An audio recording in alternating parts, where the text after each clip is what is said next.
What's up, Fight Fam? This is Jake with Boxing Gems, breaking down Raymond Muratalla versus Andy Cruz. The actual film study's on Patreon if you want or need the visual proof to this breakdown. Now, without further ado, let's get into it. Andy Cruz is a high-level mid-range to outside fighter. Here his Olympic pedigree shines at its brightest, especially through the many setups he uses in this game. He utilizes his lead hand and distance well for defense. He probes and creates punch traffic, occupying punch lanes. He also uses his lead hand and distance to set a myriad of traps, including the high guard trap and disengagement trap. He'll also circle with the jab to freeze opponents. Andy can use movement to set lateral traps to catch his opponent as they try to cut off the ring. When seeking escape routes, Andy can angle off and even attack from the new positioning. Raymond Muratalla is a highly skilled counterpuncher who uses lead hand probes and feints to assess his opponent's reactions and attack accordingly. He can set traps just like Andy, using high guard traps, probe and jab traps to bait out offense and to counterpunch. Andy Cruz has issues when he crosswalks while circling, breaking his base and leaving him vulnerable to attack. His inactive high guard, while typically used for the purpose of setting a trap, still has vulnerabilities down the pipe and around the sides. Later on in the fight, Andy can start to be less prolific with his feints and probes and has begun to have his jab more easily timed. He also can be made to reach to parry stab jabs or feints with his rear hand, thus creating an opening for offense. He reaches often when he throws his rear hand, landing in a squared and vulnerable position until he resets. Andy occasionally moves back linearly, which keeps him on the line of attack and could force him backwards onto the ropes. As his confidence builds in the fight, he'll become more and more likely to fight in the 50-50 instead of using his Olympic pedigree and winning fights on the outside.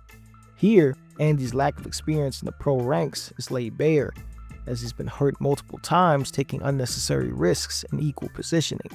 On the inside, Andy's begun slowly developing a pro-style clinch fighting and control game, in contrast to his amateur days when he would have had no incentive to do so, since clinch fighting and physical controls have been largely discouraged in amateur boxing until very recently. These controls are often soft, and the physical fighter will be able to force through them and attack Cruz or break his clinches. Muratalla's issues include a tendency to get stuck on his lead foot while circling to his left. This has led to him being the recipient of many well-timed jabs in his last fight versus Abdullayev. This issue was partially related to his usage of the inactive high guard, which notoriously leaves the middle down the pipe open for straight punches. His feet can be a bit slow to match his opponent as they circle, and he can also reach from time to time with his rear hand and end up squared. One of the least impressive aspects of Muratalla's game is his reliance upon a Philly shell or pseudo shell. The shell has a long history going back to the likes of George Benton in the 50s and most notably James Toney and Floyd Mayweather in the 90s and 2000s respectively. Muratalla unfortunately falls well short of their high watermark.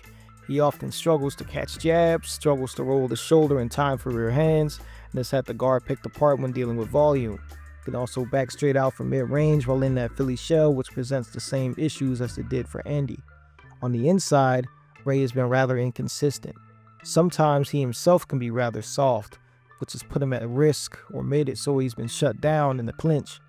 He has a few issues with dropping his hands or freezing in the Philly shell or freezing over his rear leg, but when he's at his absolute best, he uses angle changes combined with physical controls to batter opponents. He's struggled with footwork in the past. Shuffling in the range to start offense can be risky.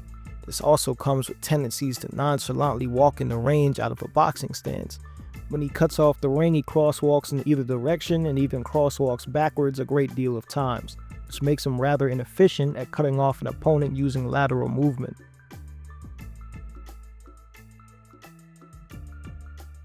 While both fighters share a lot of similar setups, and I can see Raymond having success here and there, overcoming the issues in jab defense and the shell could be an issue.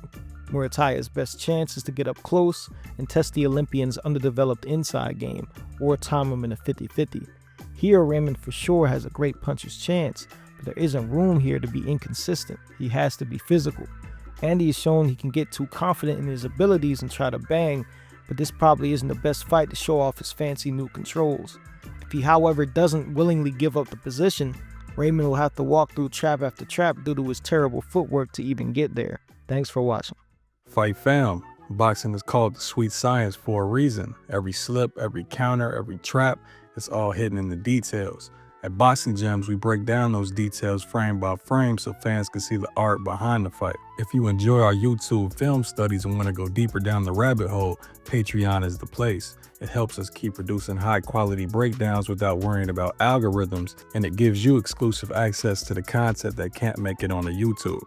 Get extended live stream breakdowns with more detail and analysis. Ask your own questions in the 24/7 chats, decide what fights or fighters we cover, and get personalized private analysis. Gain access to our thriving betting community as well as Boxing Gems weekly picks and much more. Your support means we can keep studying the sport we love and showing why boxing is the most beautiful science. Join the Boxing Gems community on Patreon and let's keep breaking down the fight game together. This is Ryan, professional boxing analyst and founder of Boxing Gems Film Study. Film don't lie.